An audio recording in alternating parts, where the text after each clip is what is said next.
जैन बंधुरा তোমরা কি এসএসসি জিডি জওয়ান হতে চাও? কেন কি আজকে যে অগ্নিবীর আর্মি আমাদের প্রসেস চলছে অল ওভার ইন্ডিয়াতে, সে প্রসেসের ভয়ে আজকে যারা ইয়ং স্টার, যারা ইয়ং ক্যাটাগরি স্টুডেন্ট, তারা অগ্নিবীর আর্মি ছেড়ে আজকে এসএসসি জিডির জন্য দিনরাত ত্যাগ করছে। আগে ড্রিম ছিল 4 বছর আগে আর্মিতে যাব, এখন সবারই ড্রিম হয়েছে জিডি কনস্টেবলে মানে এসএসসি জিডিতে যাব। তো ডিয়ার ফ্রেন্ডস, টেনশন নেবে না, আর্মি অগ্নিবীরও প্রসেস খতম হতে চলছে। আর এসএসসি জিডির কথা বলে আমি কিছু ডিসকাস করব, কয়েকটা কথা যেটা আমি চাই আমার ফেসবুক ফ্রেন্ড ইয়া ইউটিউব ফ্রেন্ডে সবাই এই জিনিসগুলো জানুক। অনেকজন জানে না, অনেকজন গ্রাম আর ওইরকম পরিবেশ থেকে আসে না যে এসএসসি জিডি কী আর কেমন করে হয়। আমি বহুতই কম টাইমের মধ্যে বলবো। তো ফ্রেন্ডস, এসএসসি জিডি হচ্ছে একটা আর্ট বাহিনীর একটা সংগঠন, যার মধ্যে পড়ে CRP, CISF, BSF, SSB, ITP, Assam rifle, SSF আর অনেক আছে, সিআইএনএফ। মতলব মানে এই যে ডিপার্টমেন্টগুলো সবচেয়ে বেশি বড় হচ্ছে, এর মধ্যে হচ্ছে সিআরপিএফ, হ্যাঁ না, তারপরে বিএসএফ, তারপরে সিআইএসএফ, এসএসবি, আইটিপি, এরকম র্যাঙ্কিং হিসাবে আছে। মানে র্যাঙ্কিং মানে কি সবচেয়ে বড়, মানে কি বেশি ফৌজ হিসাবে, মানে কার বেশি জনসংখ্যা, আমি সেটা ডিপার্টমেন্ট বললাম। কিন্তু আজকে এসএসসি জিডি যারাই অ্যাপ্লাই করতে চাই, তো বেশিরভাগ ছেলে মানে ম্যাক্সিমাম 90% ছেলে সবাই ফার্স্ট স্টেপ সিআইএসএফ চয়েস করে। কেন কি ওর ডিউটিটা ভালো, নিশ্চয়ই 100% ডিউটি ওদের ইন্ডাস্ট্রিজ এলাকাতে হয়, সব ভালো।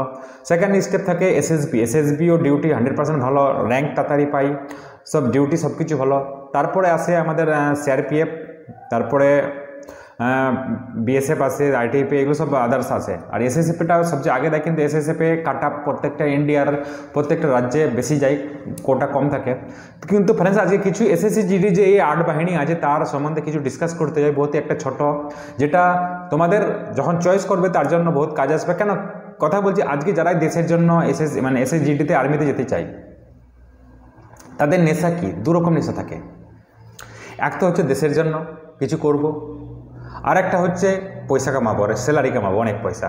কিন্তু বন্ধুরা বলতে চাই, আমি সেদিন বলেছিলাম শুধু Indian army, এসএসজিডি, CRP, BSF, SSB, আইটিইউপিতে গেলেই শুধু দেশের সেবা, এটা মাথার মধ্যে ফতুর ভরা আছে। আমি এটা ভুল ধারণা, আমিও 20 বছর করে এসেছি, আর অনেকজন করে কি যখনই ওখানে যাব না, আমি একটা মানে কথা বলি, যদি আমাদের অ্যাকাউন্টে যদি স্যালারিতে বেতন যদি 100 টাকা কম আসে না, তো আমি 10 বার অ্যাপ্লিকেশন টুকবো আমার কী কারণে 100 টাকা কম আসলো, রাইট?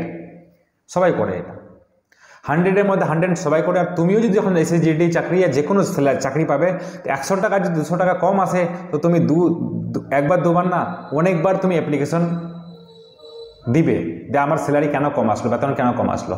তো ডিয়ার ফ্রেন্ডস, আমি এটা বলছি না যে আজকের দিনেও নেতাজি সুভাষচন্দ্র বোস আর গান্ধীজির মতো দেশের জন্য লড়ে, হ্যাঁ না, কিন্তু ভিটামিন যে এম আছে না, পয়সার জন্য আমরা আজকে ডিফেন্সে বেশি যেতে যাই।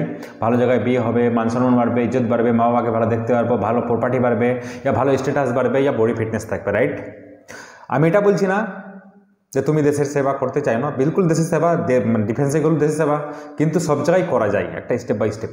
তো ফ্রেন্ডস, আমি এটা বলতে চাই, এসএসসি জিডি যে আমরা লাইফ চয়েস করছি, ফর্ম ফিল আপ করছি, তো সিআইএসএফ চয়েস করা খুবই ভালো। যদি আমি মানে কি আরামসে থাকতে চাই, ওখানে শুধু বাস ইন্ডাস্ট্রিজ ইয়া মেট্রো রেল, এয়ারপোর্টে সিআইএসএফ ডিউটি হয়, বলেছিলাম আগে। আমি ওটা কোনো দিন বলবো, একবার পুরো ভিডিও, অনেক পুরো ভিডিও হবে, তার জন্য আমি বলতে চাই না, পরে বলবো কোনো দিন, স্পেশাল ভিডিও বানাবো।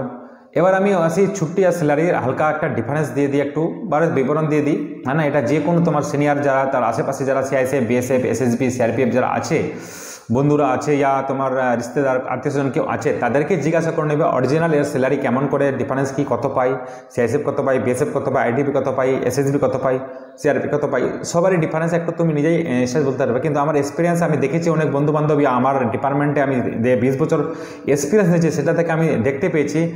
ফ্রেন্ডস, যারা এসএসজিডি চয়েস করছো, যদি সবচেয়ে বেশি মানে সবচেয়ে কম বেতন যদি দেখতে চাই, সত্যি বলছি, সেটা হচ্ছে সিআইএসএফ আর এসএসবির। কেন কি ওরা সবসময় পিস এলাকায় থাকে, পিসফুল মানে কি যেখানে কোনো ঝোড় ঝামেলা নাই, শান্তি, মানে জিন্দগিতে শান্তি, কোনো ঝোড় ঝামেলা, লড়াই না, ডান্ডা মারতে হবে না, গুলি জ্বালাতে হবে না, সেই জায়গায় ওদের ডিউটি, রাইট? এটা তো সবাই জানো। তার জন্য ওদের স্টেট গভর্নমেন্ট या সেন্ট্রাল গভর্নমেন্ট যে বেতন या টিএ ডিএ সব কিছু বানে, তো তার জন্য স্যালারি অনেক কম থাকে নর্মাল একটা সিআরপি ডিপার্টমেন্ট থেকে। ঠিক আছে, আর বাকি কথা বলছি যেমনি আজ সবচেয়ে বেশি যদি স্যালারি দেখতে চাই, সবচেয়ে বেশি স্যালারি নম্বর 1 নম্বরে হচ্ছে সিআরপিএফের, সেকেন্ড হচ্ছে বিএসএফের, আইটিইউপের। সিআরপি কেন, क्योंकि সিআরপির মানে বহুত ही খতরনাক খারাপ খারাপ জায়গায় ডিউটি হয়, क्योंकि সিআরপি এমন একটা ফোর্স, সংকট মোচন ফোর্স বলে, মানে যেখানে কোনো ঝামেলা হবে সিআরপি, যেখানে কোনো বড় প্রবলেম হবে সিআরপি, ভিতরে ইন্ডিয়ার ভিতরে যত বড় প্রবলেম সিআরপি আসবে, আর্মি আসবে না ওখানে। মাই ডিয়ার ফ্রেন্ডস, কোনোদিন শুনেও না তুমি আর্মিতে এসে ঝামেলা ঠিক করেছে या বহুত লড়াই ঝামেলা হয়েছে।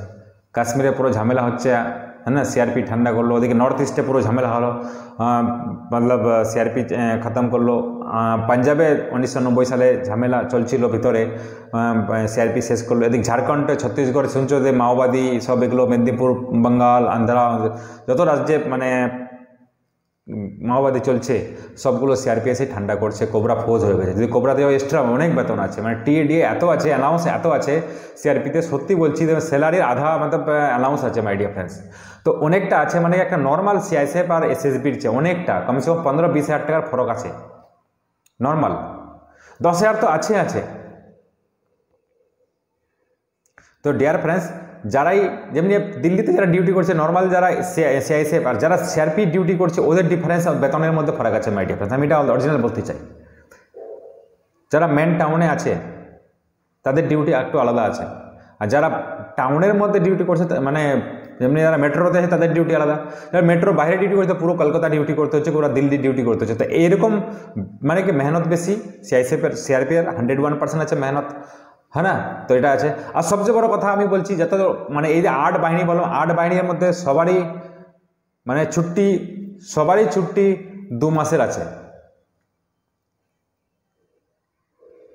ঠিক আছে। কিন্তু সিআইএসএফের ছুটি দেখে নেবে সবাই, কি কি ছুটি আছে 2 মাসের, আর 15 দিনের ইএল হয়, আর আরএজিএইচ হয়ে 20-25 দিন বেড়ে যায়।